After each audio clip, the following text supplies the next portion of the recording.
Hey everybody.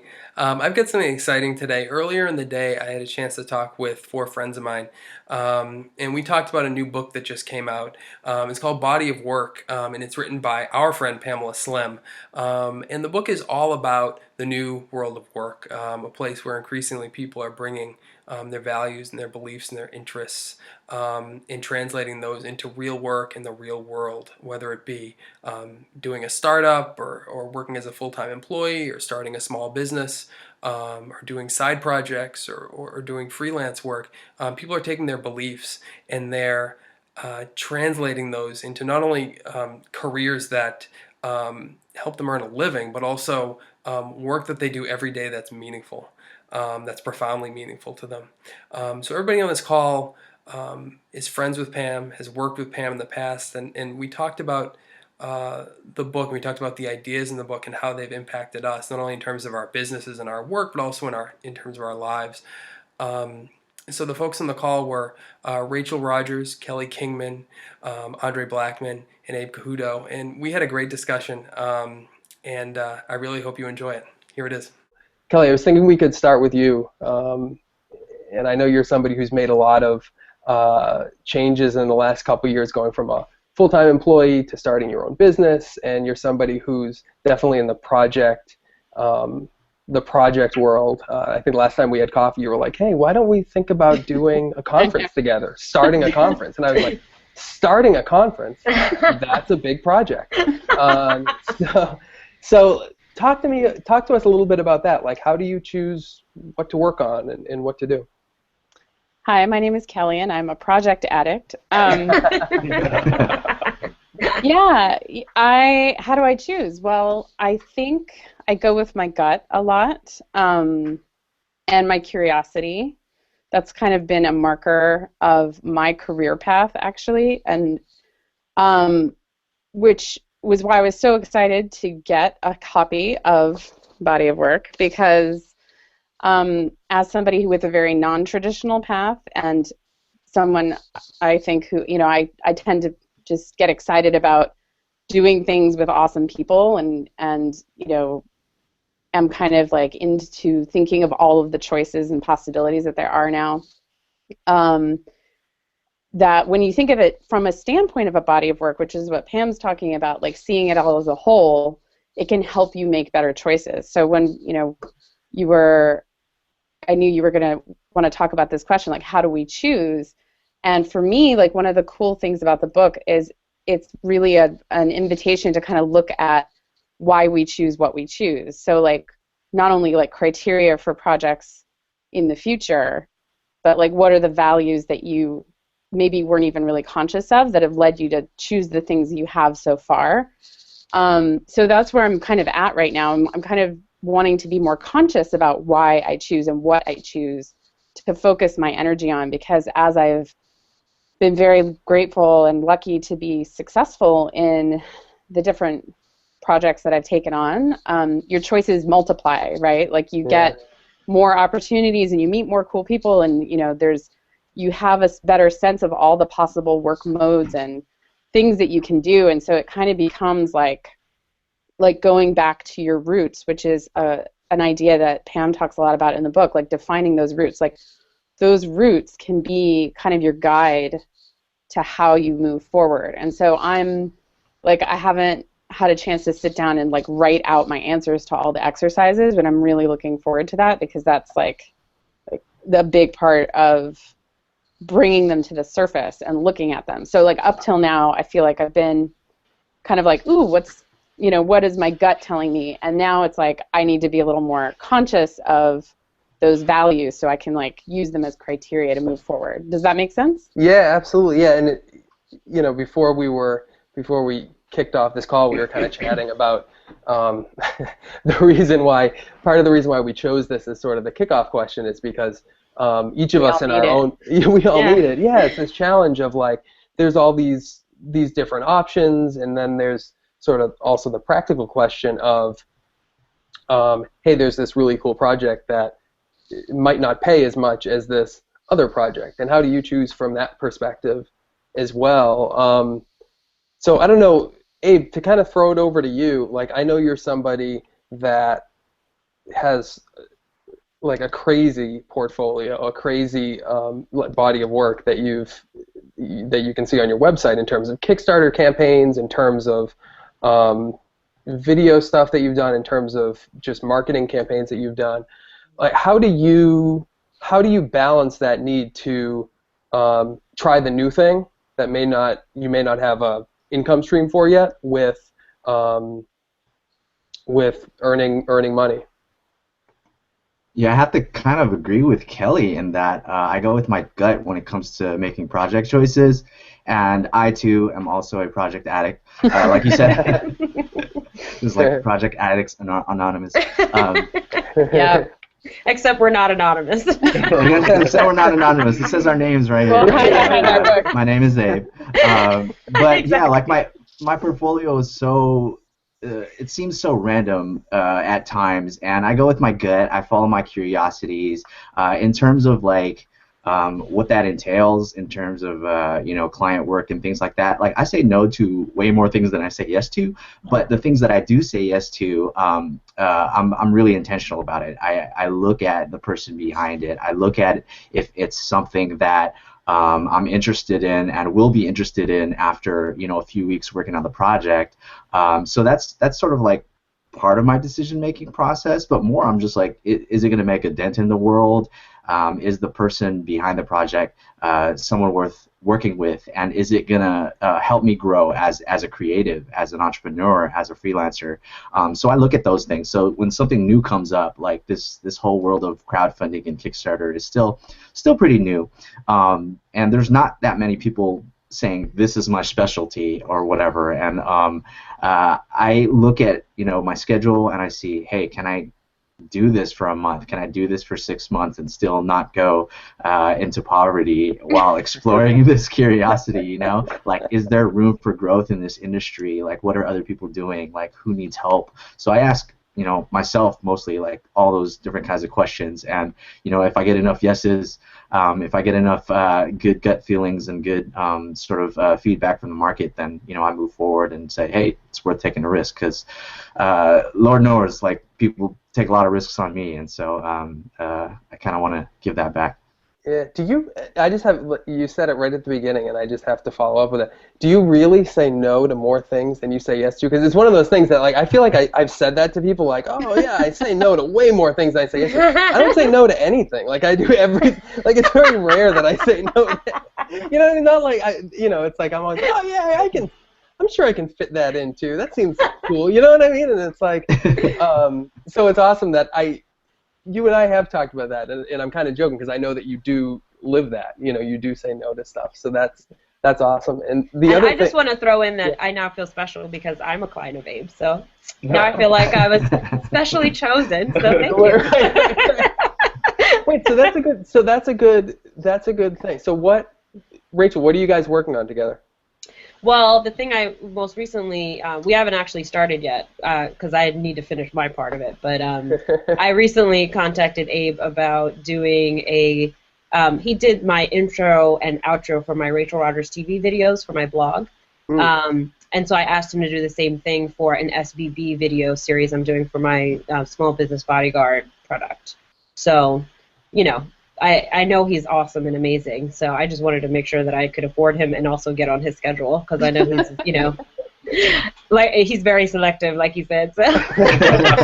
Likewise, and see, like, this is a good example too. Like, Rachel, I just adore like the work that you do. Like, you just you're always killing it. Like, ever since I met you and started becoming familiar with your work, like, you have this fearlessness about you in the legal space, in the entrepreneurship space, that I don't see too many people like stepping up to do.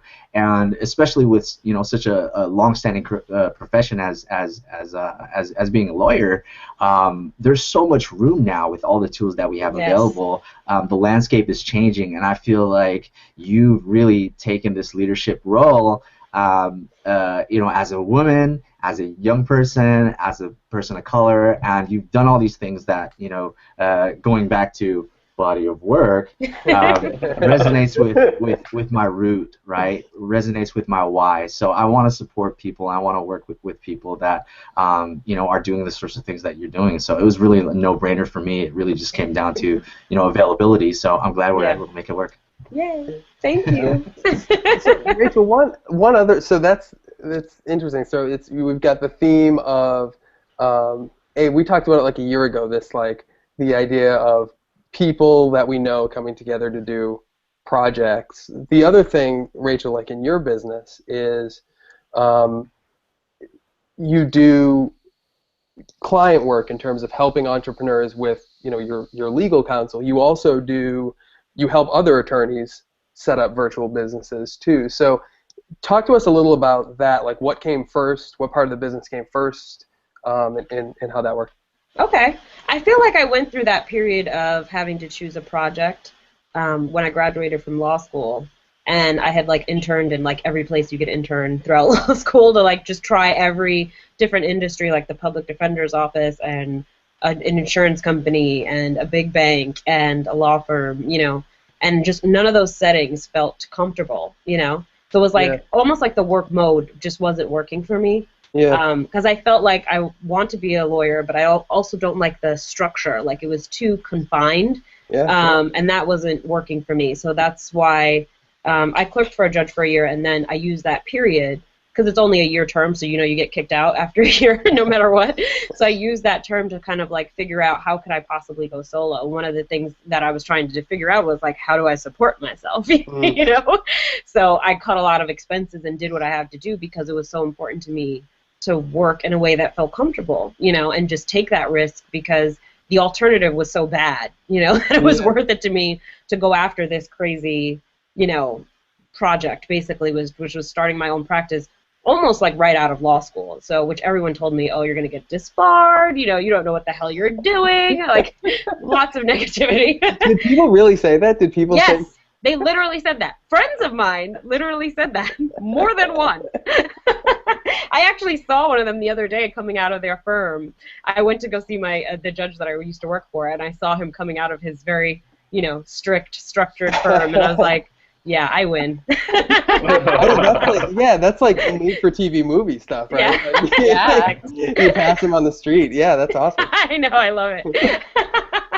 But anyway, in terms of the projects that I'm working on now, I have like the law office, which is like my main thing, and that's like how I make most of my money. And then I have Small Business Bodyguard, which is like the legal resource. It's just like the DIY version of the law office. And then I have working with other lawyers, helping them set up virtual law offices. And I guess, what was interesting is, going back to body of work, like the root or like sort of the theme or the thread, that I'm seeing throughout all of those different projects is I really just want to help people not have jobs they hate, because I absolutely, I feel very strongly that people shouldn't be at a job for 40 hours plus a week that they absolutely hate. And I feel like it hurts relationships, like it hurts marriages, it hurts the family unit, like there's all kinds of ways that it affects us. So to me, that's really important. And so in my law office, I work with entrepreneurs who are like, screw the 9 to 5, I'm just going to do it my way, and then in the legal consulting, I'm working with lawyers who are basically trying to say the same thing and go out on their own way and sort of move away from the traditional pieces in the structure around legal practice and do it their own way. So I'm helping them do that. And the same thing with Small Business Bodyguard. I basically just had a lot of people come in to me that weren't ready to hire a lawyer. They just couldn't afford it. And so that was my way of saying, okay, well, you need legal services too. So here's a like packaged way that's like the next best thing to hiring a lawyer, And so like every project that I work on, it does have that theme, and you don't realize that. But as I was reading Body of Work, I realized that, oh, that's what it is. That's why I choose to work on what I work on. And that's why I say no to certain things too, because it's just like, nah, that's not really, I'm not feeling it. You know what I mean? It's not giving me that excitement. Like I was just talking to Charlie Gilkey earlier today. We were talking about something, and I was like, it doesn't have that boom, boom, pow. It's not doing it for me, Yeah. It's interesting, too, that you say, you've been doing this work for years, right? You've been on your, out on your own for years, and you're like, oh, I realized as I was reading the book just now recently that sort of the theme or the root, to use Pam's term, is this idea of helping people to have meaningful jobs. Right. And it's interesting too, because I know with myself, like I'll have read stuff in the past where it's like, oh, before you start, you need to like get in tune with your values and all this stuff. And I'd be like, man, like I've got all these values. Like, how do I, how do I manifest? How do I do that? Yeah. Yeah. How do I do that? And in the book and in just kind of talking with Pam, like one of her big things is you're not you can't figure out all at the beginning. It's like you got to do this kind of testing and try. Yes. Testing and trying is her big thing, right? Like, Yes. Try something small. Try a small project and see how that works. Do you like it? Does it have that, boom, boom, wham? Pow. Boom, boom, pow. Yeah, boom, boom, pow. Yeah. Actually, and then, boom, boom, wham works too. It's regional. It's regional. It's a Massachusetts thing, yeah. So it's like you don't know until you try stuff. So yeah. So, I actually have an antidote for that, the whole idea of trying something, because the predecessor to Small Business Bodyguard, which for me it met my goals. Like I was very happy with the result and how many copies we sold and what happened with it. Before that, I taught a class with the same kind of content. It was a little bit more pared down. It was like a 4-week course, and I called it the Non-Confusing Guide to Business Law or something like that for online entrepreneurs. It was like the longest name ever. It was terrible. and the class was boring. Like I was bored in the class, and it was that bad. And so I had a couple of people, buy it and join in. And I feel like the materials were good because the basis of it was really what created Small Business Bodyguard. But it was just the vehicle, the way that I was doing it sucked, So it's like, but I would have never gotten a Small Business Bodyguard if I didn't try that first, Yeah. So it's good to have those, get things out there quickly, test it, try it, see what's working, see what's not working, and then you get these ideas to really make it much better and much more successful. So I love that idea of testing. Yeah. I mean, and Brian, if I can jump in on what Rachel's kind of talking about, my own experiences with that kind of action, moving forward on something. Because with me, one of the parts of the book, body of work, that really resonated was the fear part. I mean, the whole aspect of things that Pam has been talking about and the book and just kind of everything that I've been learning in the past, 2 years with her is just about, the internal journey and how that relates to creating a legacy and creating a body of work. I have so many ideas and things that I want to get done, but then it's kind of turning the mirror back on myself to find out what kind of internal pieces need to get equipped, re-equipped, readjusted, bolstered, and then as I went to the Body of Work Live event, it was just kind of a light bulb going on. I remember kind of sitting next to Rachel and then hearing about, that kind of the fear. The fear part is something that I know I need to tackle, and every time I was like afraid of tackling the fear, like module. And for me, this past year, this became really real about what's on the other side of fear and what's and kind of how action is, I think there's a quote about, what courage is. Courage is in the absence of fear, but it's, the action or moving forward is that's the part that kind of courage. And I think that's the biggest part about what I've learned for myself to kind of take internally is to just move forward, try those new things out, because I'm one of those people that I love gathering information. I love research. In a past life, I was a science, tech nerd, and just gathering data, the scientific method, and then unfortunately stopping at the experimentation part, and then just kind of getting all this information. What are the top 30 tips on this and this and that? And the moment that I actually took a step forward and said, okay, I'm going to iterate this idea that I have, I would get feedback, and it was amazing because I would get that kind of community feel about what I can change here, and then I would just go down that path. And so kind of the moving forward piece, and surfing fear, or surfing the fear is kind of what Pam talks about in the book, is what kind of solidified, came together like Voltron for me for moving forward in creating a great body of work.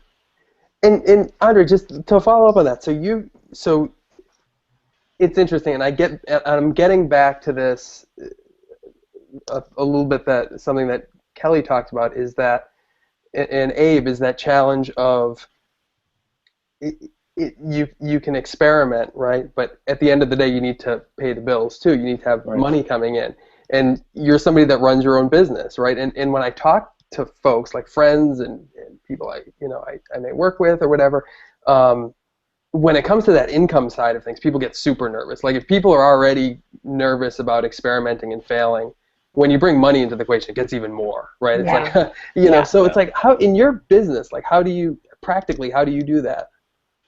Yeah, it's just like we were talking about earlier. We're still, kind of doing the trial and error around the kinds of people that we want to work with. And I'm like you, Brian. I can't say that I've been able to say no to a lot of different things, but in the past several months, I've had a more clear picture about who I do want to work with. And so for me, it's learning to reach out for help. It's getting over that, Andre needs to know everything that he needs to know in order to be successful. It has to just come from me, going back to the whole like resource gathering kind of thing. If I know enough, then enough will happen. But that's obviously not the case. And so for me, it's that getting into a habit of, reaching out, letting people know what you're doing. And that for me has kind of yielded that word of mouth result where I was able to, get the clients that I needed to work with in order to pay those bills and keep things moving. And so being able to reach out for assistance and just letting people know, it's kind of like showing your art. I think Austin Kleon is his name. I think Abe introduced me to him, and just kind of being able to put it out there, and that just kind of created that cycle for me. And then just being better at getting out there and marketing yourself, and that's kind of been an answer for me as far as when I need to pay those bills, just really getting granular about what I can offer and just putting it out there. I would like to say something to that point too. Actually, I'm having a kind of an evolution in terms of paying the bills, because when you mentioned the anxiety of paying your bills, like that, it's so visceral, right? It's like so.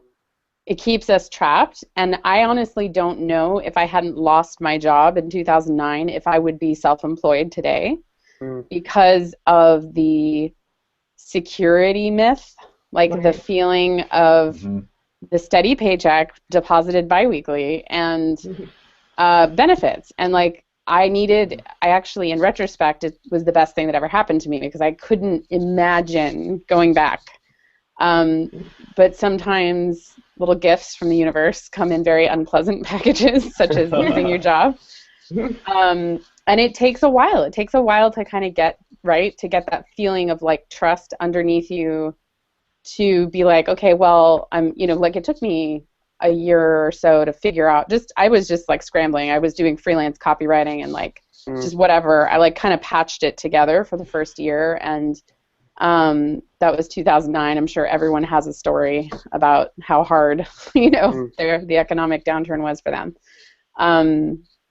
And it's still kind of a motif, because like I've changed my business model about 6 months ago. I've started a B2B consulting with graphic recording as Kingman Inc.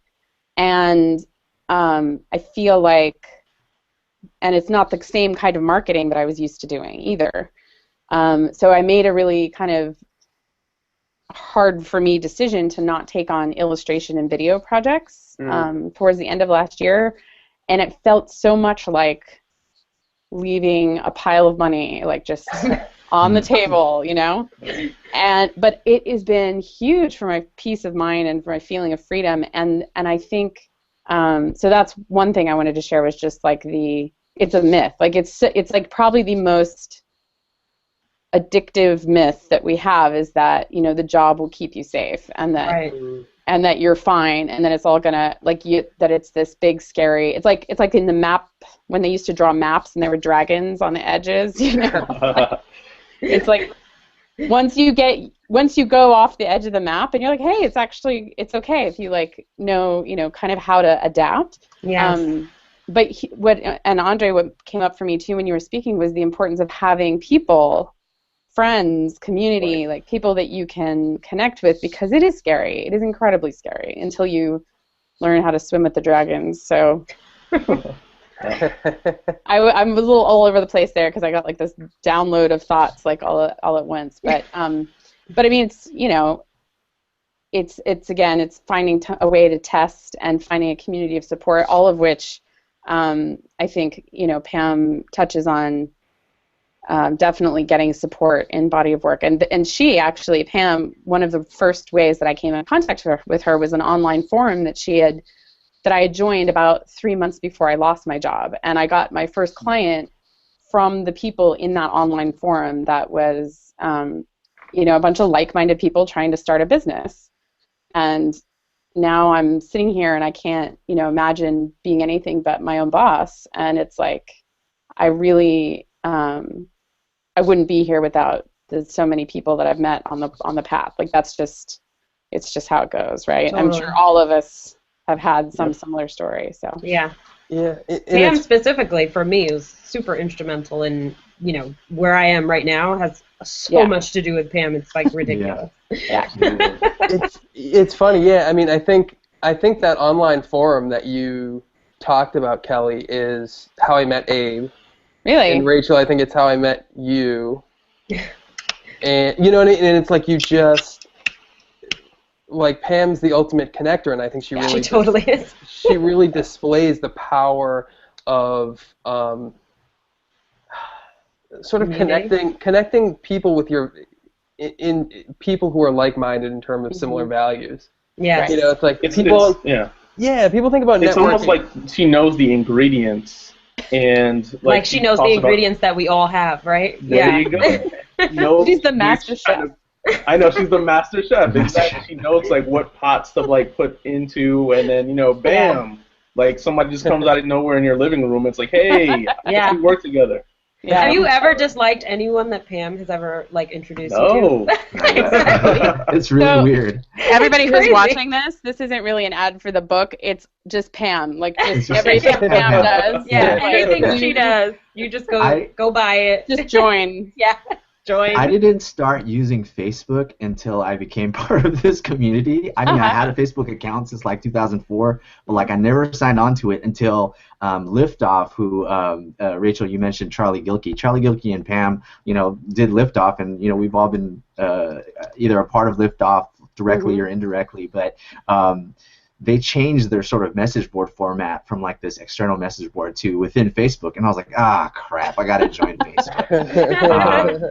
And I was really dreading it until I saw the value of it as a tool. And for super connectors like Pam, oh my gosh, like the network effects are exponential. She's able to connect this person to that person. Yeah. And it's just so much easier now. It's just a testament to, that side of social media and to her ingredients as a super connector and being able to, like you guys said, see the best in people and see where the pieces fit together and where, she can cook up something fierce. And so I'm a product of that. I'm super thankful for being connected to all of you and everyone else, and it's something to think about too. And just to switch back to what you were saying, Kelly, in terms of cash flow, Charlie Gilkey has this framework: cash flow, visibility, and opportunity. And in terms of choosing projects, going back to like the main question, like that's a big sort of like fallback thing for me in the back of my mind. Like, is this going to bring me cash flow? Is this going to bring me visibility to my business, or is this going to increase opportunities? And just surrounding yourself with like super connectors like Pam, and having that as you choose these projects, like she'll have your back, and like all of us, like we have each other's backs once we're all connected, once we have that trust factor. And so it makes the visibility and opportunity part a lot easier. And so sometimes we can need to ask is about cash flow, and so we can take those jobs, we can take those gigs that might not necessarily be 100% like related to our values or related to what we're trying to do, but it's going to bring in cash flow, and that's the basis of all business. Like if you don't have that coming in, you're not gonna have a business for very long. So yeah. I'm a business lawyer, and I have a family law case from my first year because I was desperate and I took whatever came in the door because I was trying to, make ends meet, and I still have that case, by the way. So, Really? yes. Wow. So if you can say no, say no. If you can't, then you just got to do what you got to do and roll. exactly. That's a really good message, because I feel like there's so much, and this is, I gotta hold up the book too. One of the things that I love about this book and Pam's first book, Escape from Cubicle Nation, is a lot of times you read like the blog posts or whatever, and you get this thing like, oh, you got to say no to everything, and you can only do the stuff that you love, right? And that's a great vision, but one of the things I love about Pam is since she's worked with so many people and she's started businesses, that you get this really great vision, and then you get this really great like nitty-gritty experience too, where it's like, yeah, you got to take I don't know what client that was, that client from 3 years ago, because it's income, and you keep that and you do it. And she also knows how to take that and leverage it into opportunities to do stuff that you want to do, whether that be because from the cash you generate from it, or from the things you learn from it, or whatever it may be. And and it's interesting too, is when I talk to Pam, and I get the same thing from the book, is I find a lot of the assumptions that I have about work and business and how to do just a lot of really simple things, I'll sort of be talking to her, and whatever assumption I have, she sort of throws it on its head. I'll be like, oh, I have to do it this way because that's the way you do it. And she's like, why? And I'm like, oh, yeah, that why question, yes. That's interesting, It's like, maybe I don't need to do it that way. So, I mean, I don't know, that's sort of the, I don't know, I think there's so many different vibes in the book, and I think we've hit on a lot of them in terms of, connecting with values, connecting with like-minded people, bringing different people together to do projects, the balance between generating income and doing cool projects that might not pay right now, and all sorts of other things. So yeah. Can I just wanted to jump in real quick about her. She has a chapter about create and innovate, and I love that because she has this quote in here which says, building your body of work is a marathon, train for it. I love that because it's just, first of all, it's like a punch in the gut, which I love. Go Chop. But then, I like it because it's like, it's not just like you figure it all out today. Like all of us, we've been entrepreneurs for a while, but we're still figuring it out and answering these questions for ourselves and tweaking as we go, And I also liked in that chapter, she talked about like, and also in the first chapter too, about ingredients. Like one of the things, there is additional training that I want to get so that I can serve my clients even better than I can right now, And so it's like I was trying to decide, is it worth it to go do that additional training, the cost, the time it's going to take, I'm going to be away from my business, like however many hours a day working on that.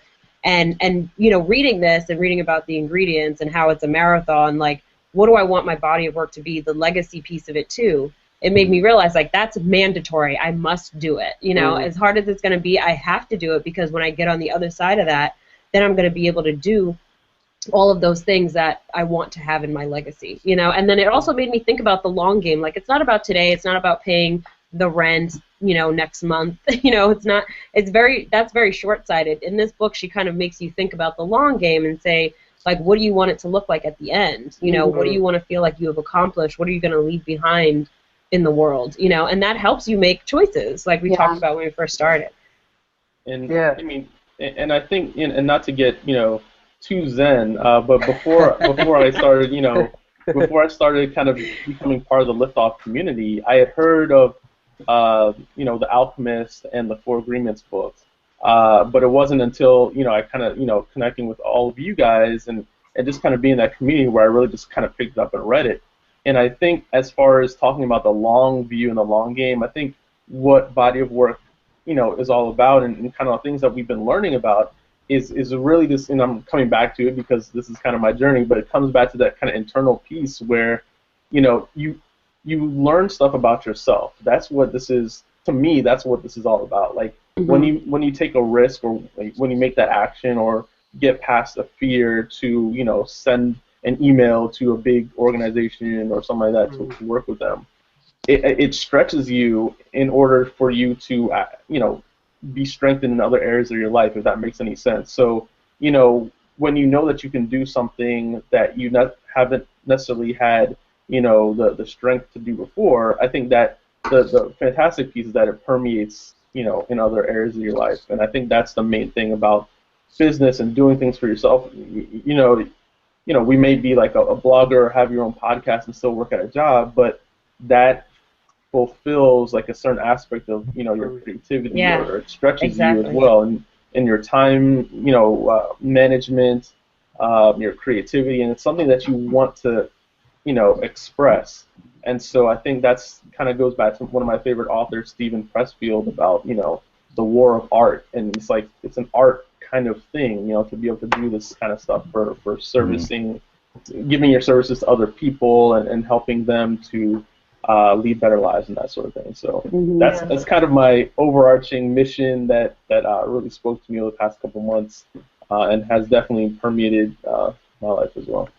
Yeah, I think that's actually, I think, a perfect place to end. It's like the idea, like Rachel, you said, the long game, and Andre, you talked about this idea of, which completely resonated with me too, and I think other people, because everyone was nodding, is this idea of like getting out there and just learning. Like the learning aspect and challenging yourself is part of it. Like that's a value in and of itself. Right.